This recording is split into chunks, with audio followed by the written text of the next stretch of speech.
Hey, everybody. I've got a friend here I'm going to talk to. This is Andy Quirin. Andy is a solution architect, also with Qlik. Andy, say hi to the world. Hey, everybody. Hey, Dalton. How are you doing today?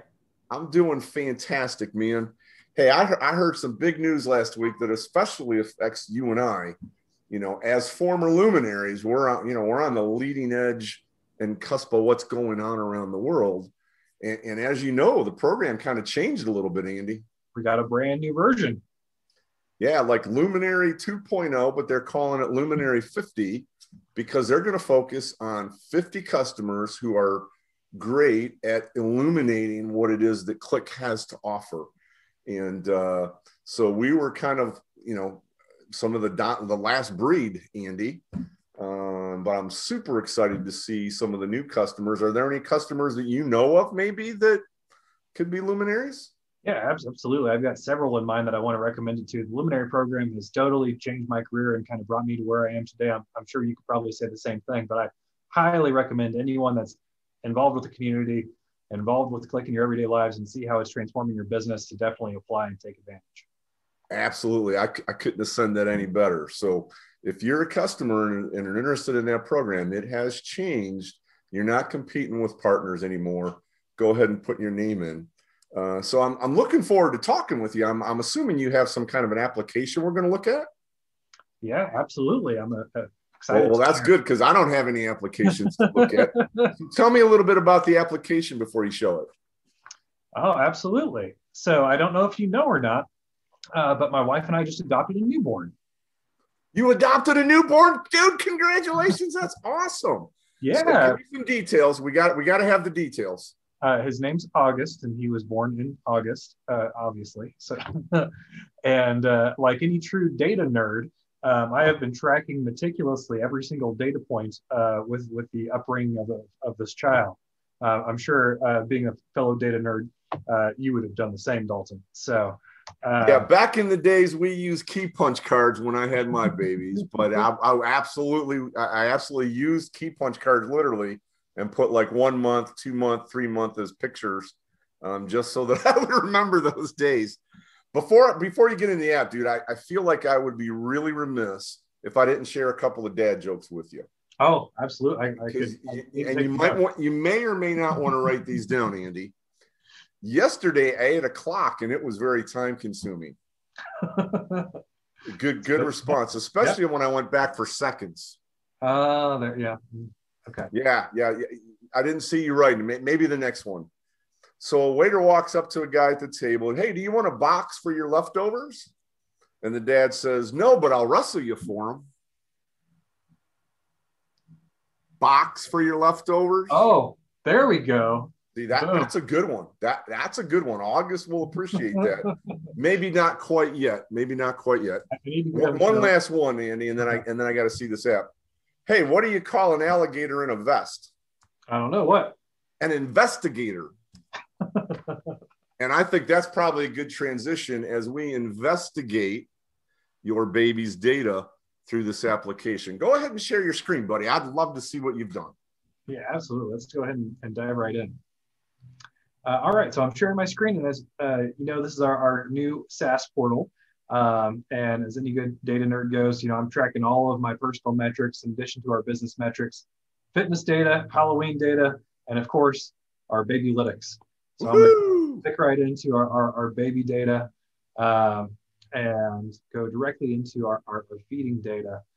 And as you can see, we are encroaching on 1,000 feedings that we've been doing over the course of many sleepless nights. So the bright side of that is I've been able to track all of that data and find some really neat highlights that have come out of it. So when you tell your colleagues, man, I get up like 1,000 times, you've got actually the data to prove it now, and they're thinking, you're just using that as an excuse. Well, that's right. And then you can also show your wife to see who's waking up more at 3 a.m. Very cool. I don't know if that earns any brownie points though by doing so.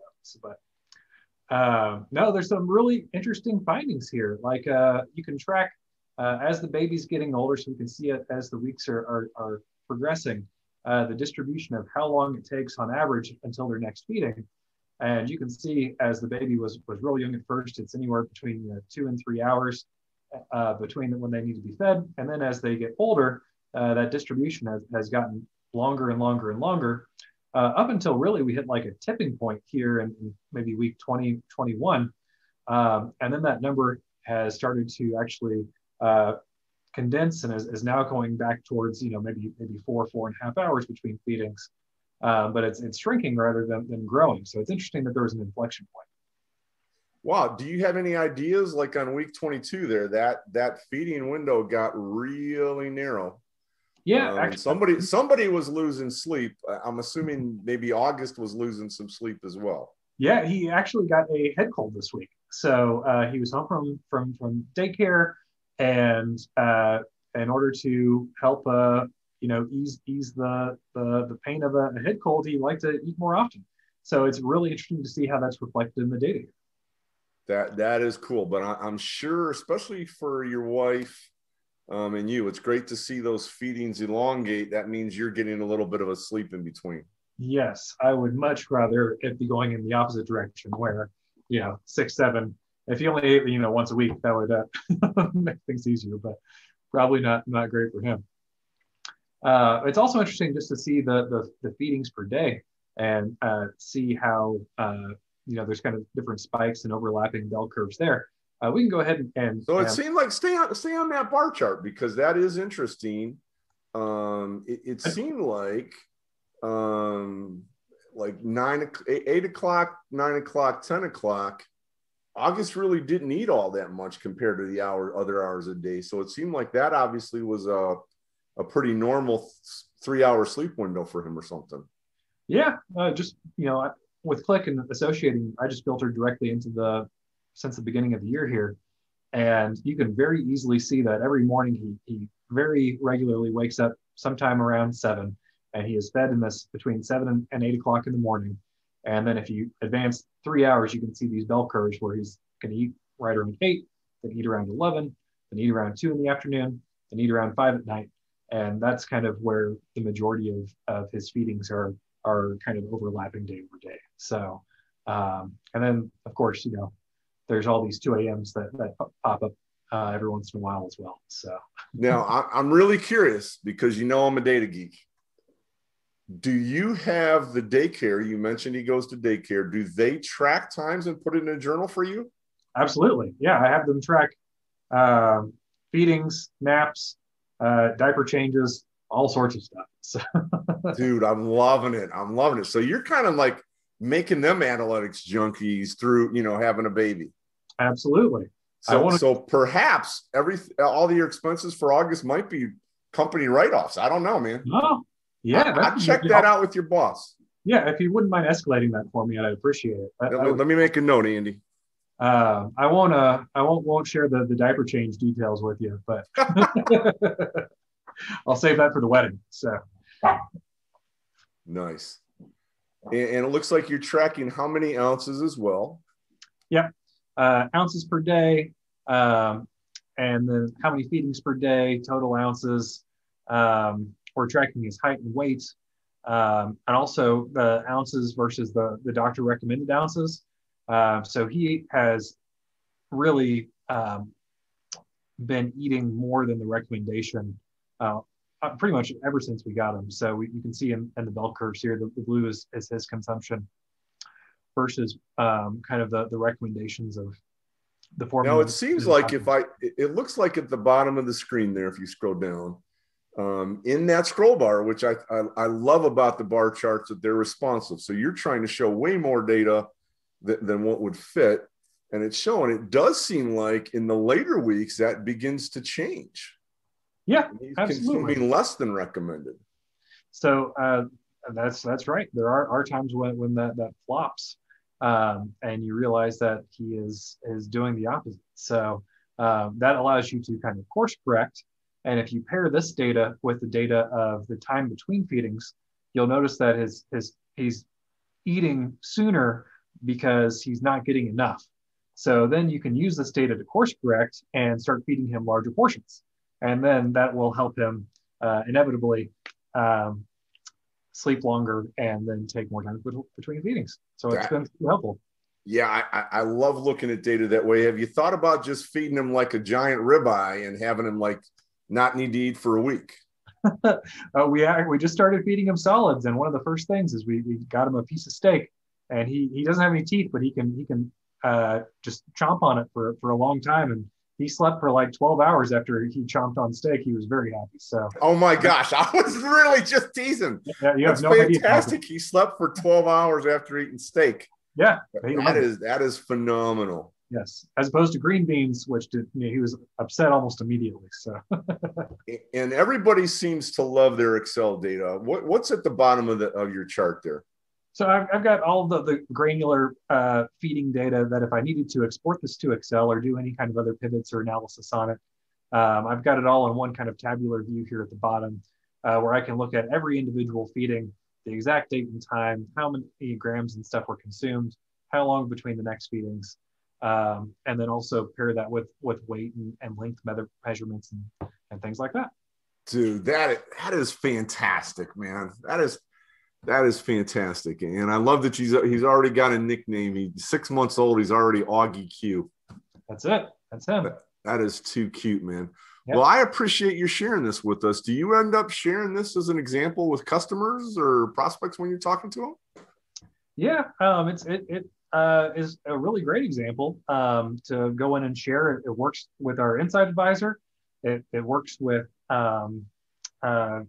just being able to show how you can leverage Qlik for your personal life in addition to your business life. It seems like lifestyle analytics, certainly is becoming a thing. And as you know, like right after we get done, David and I are going to be diving into his lifestyle analytics, and nobody gets to see my lifestyle analytics, I guess. But sure appreciate you sharing that. And I loved your use of a distribution plot and seeing the process and seeing whether things are expanded or tighter.